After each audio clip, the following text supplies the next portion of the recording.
ആ ഷാഫി പറമ്പിലിൻ്റെയും രാഹുൽ മാങ്കൂട്ടത്തിൻ്റെയും കാശ് പിടുങ്ങിക്കൊണ്ട് പലരും ഈ വി ഡി സതീശനെ കൊല്ലാൻ വേണ്ടി പണിയെടുത്തുകൊണ്ടിരിക്കുകയാണ്. അതും നമ്മൾ മനസ്സിലാക്കാതെ പോകരുത്.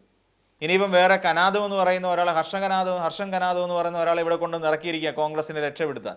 ഇതൊക്കെ എന്ത് തരം നാടകമാണ്? അപ്പം ആരാണ് ശരിക്കും പറഞ്ഞു കഴിഞ്ഞാൽ ഈ ഭയന്നുകൊണ്ട് വിറളി പിടിച്ചുകൊണ്ട് ഇമാതിരി കാട്ടിക്കൂട്ടലുകളൊക്കെ നടത്തുന്നത് എന്ന് നമുക്ക് സാമാന്യ ജനത്തിന് മനസ്സിലാവും.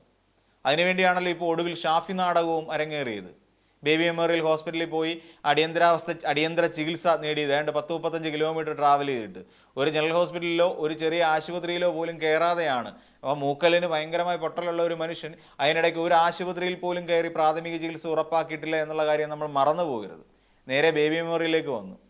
എന്നിട്ട് ഇപ്പോൾ രാഹുലിൻ്റെ പോസ്റ്റർ പതിച്ചുകൊണ്ട് അദ്ദേഹം പൊതുപരിപാടിയിൽ പങ്കെടുത്ത് തുടങ്ങാൻ പോകുന്നു. ഇതൊക്കെ അതിൻ്റെ ചലനങ്ങളാണ്.